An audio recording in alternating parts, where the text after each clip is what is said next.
Hello friends, digital English solution में आपका स्वागत है। आज present indefinite tense interrogative sentence मैं आपको इस वीडियो में बताने जा रहा हूँ। इंट्रोगेटिव सेंटेंस आप जानते हैं कई प्रकार के होते हैं। सबसे पहले हम क्या से शुरू होने वाले वाक्यों के अनुवाद करने के विषय में जानेंगे। अगर वाक्य क्या से शुरू हो तो क्या की अंग्रेजी व्हाट नहीं लिखी जाती है, बल्कि ही सी इट तथा एक वचन के कर्ताओं के साथ डज का प्रयोग किया जाता है। आई बी यू दे तथा बहुवचन के कर्ताओं के साथ डू का प्रयोग किया जाता है। तो ध्यान देंगे, डू और डज ये दो होता है जो आपको प्रयोग में लाना पड़ता है।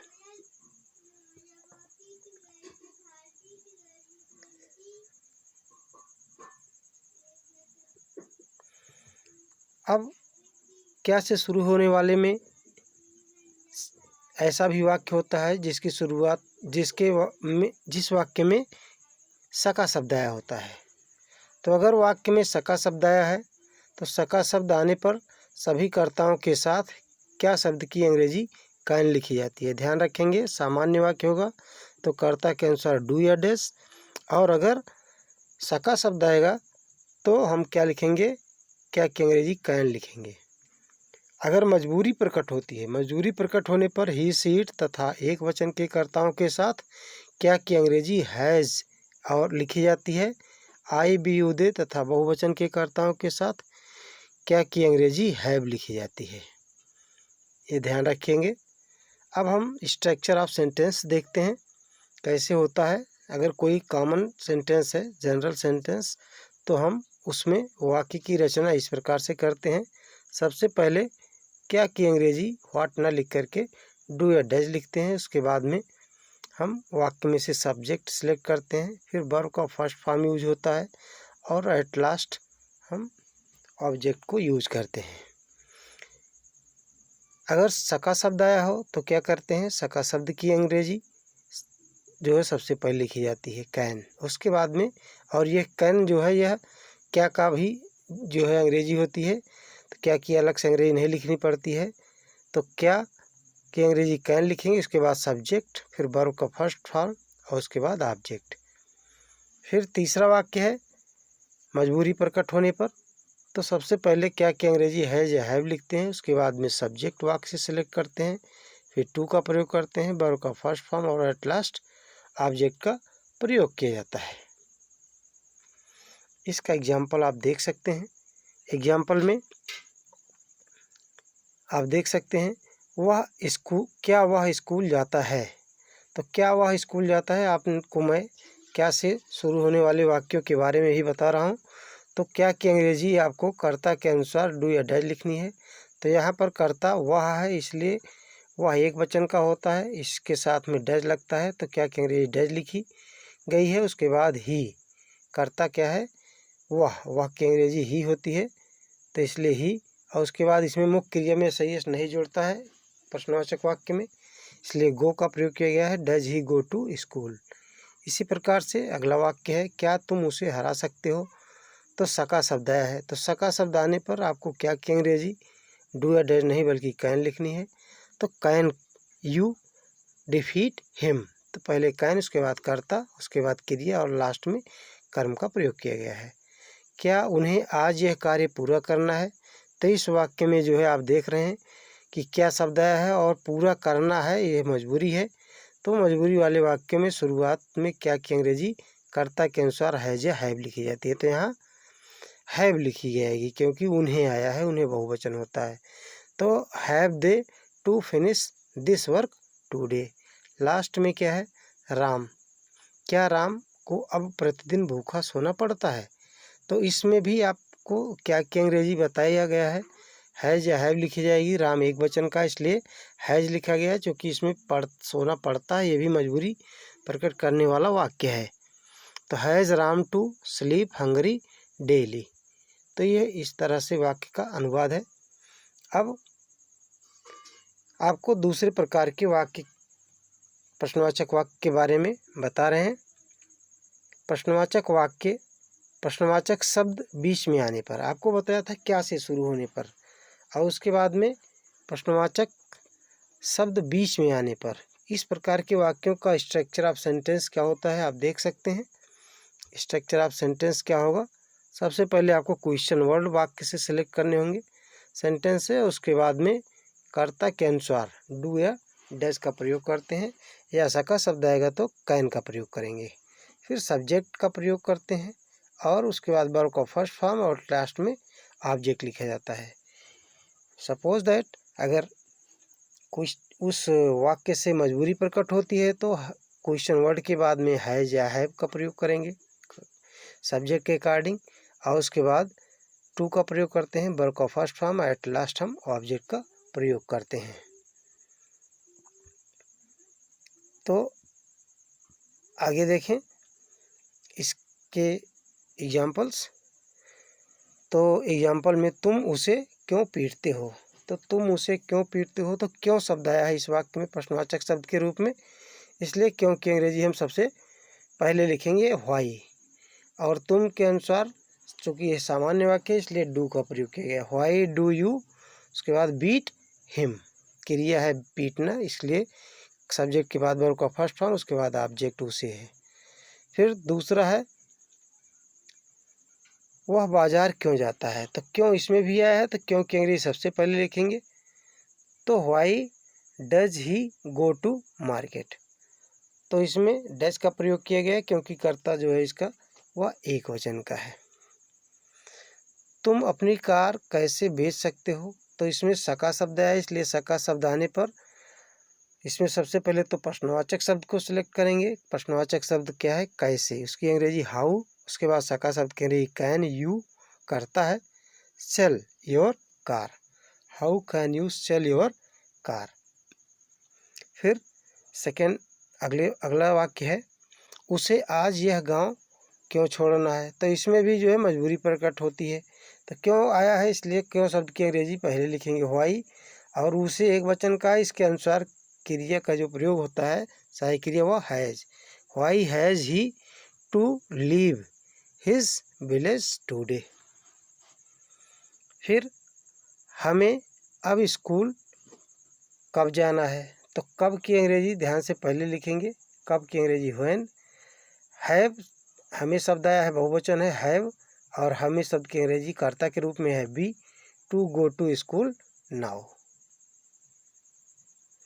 अब प्रश्नवाचक नकारात्मक वाक्य, मैंने बताया कि प्रश्नवाचक वाक्य कई प्रकार के होते हैं तो आपको ध्यान रखना है। तो प्रश्नवाचक नकारात्मक वाक्य यदि आता है तो हम सबसे पहले क्वेश्चन वर्ड लिखते हैं, और उसके बाद में क्वेश्चन वर्ड के बाद डू या डज या कैन का प्रयोग वाक्य के हिसाब से किया जाता है। उसके बाद कर्ता का प्रयोग और नॉट का प्रयोग सब्जेक्ट के यानी कर्ता के बाद वर्ब का फर्स्ट फॉर्म और ऑब्जेक्ट लिखते हैं। वर्ब में एस किसी भी कर्ता के साथ प्रयोग में नहीं लाया जाता है।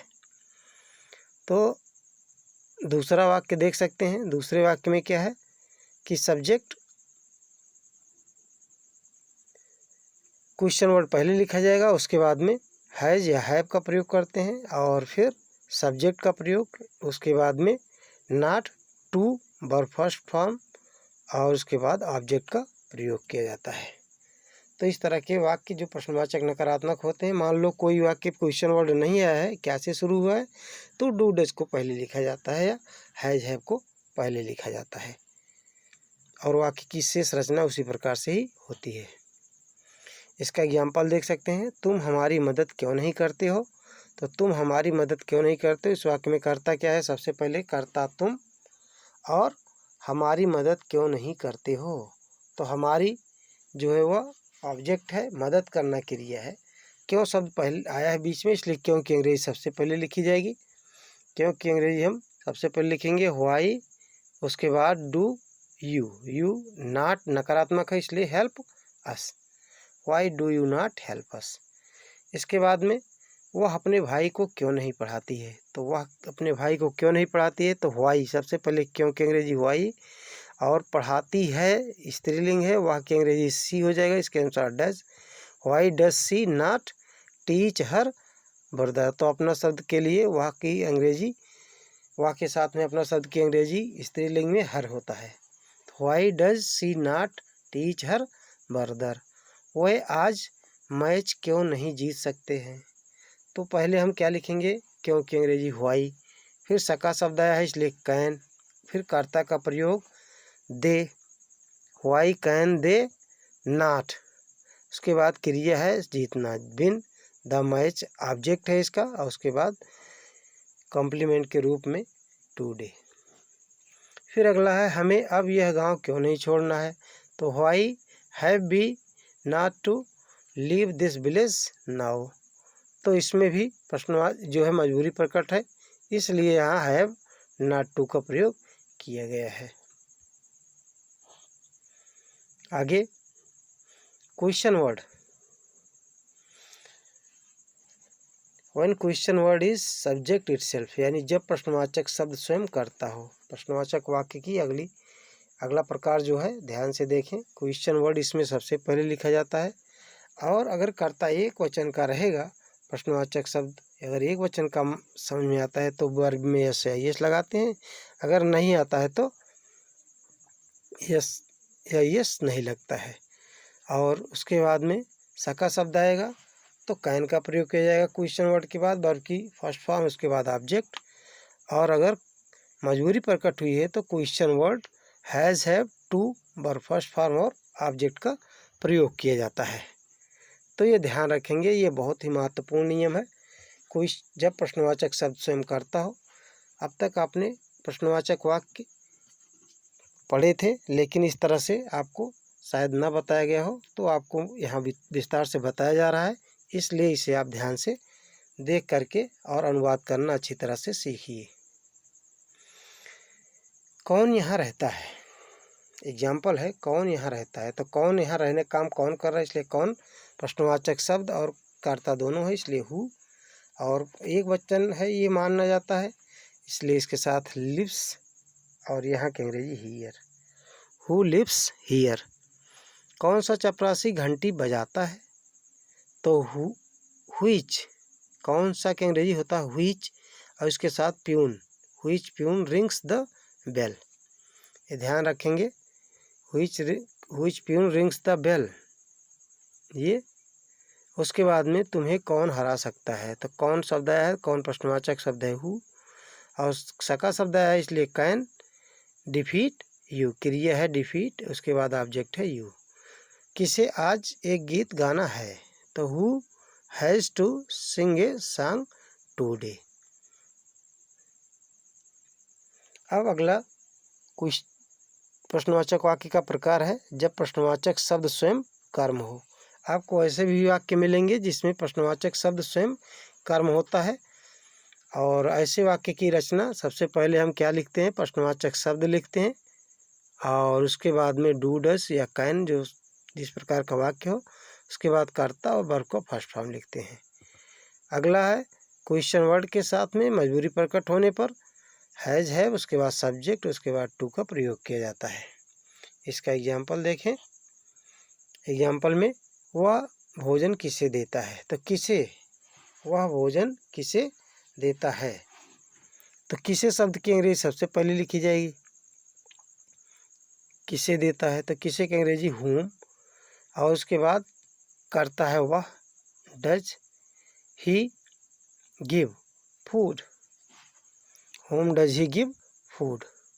उसके बाद फिर तुम कहाँ रहते हो। तो क्या हो जाएगा, कहाँ रहते हो, तो कहाँ का अंग्रेजी पहले व्हेयर डू यू लिव। तुम कितना दूध पी सकते हो। तो सका शब्द आने पर पहले कितना की अंग्रेजी हाउ मच।